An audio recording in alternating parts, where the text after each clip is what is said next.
2016 के अंदर AD hall पहला आदमी था जिसने 500 किलो का वज़न उठाया था।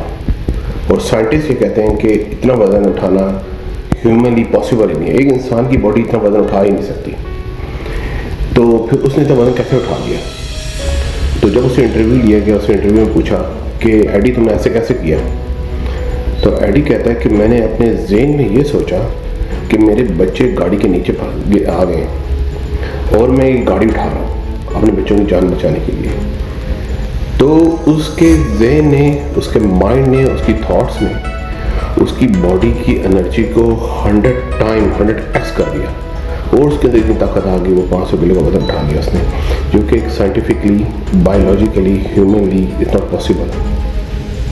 तो इससे क्या अंडरस्टैंडिंग होती है? Guess what? Thoughts.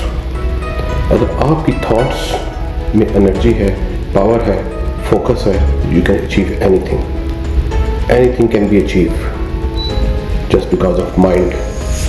Control your mind, master your thoughts, think.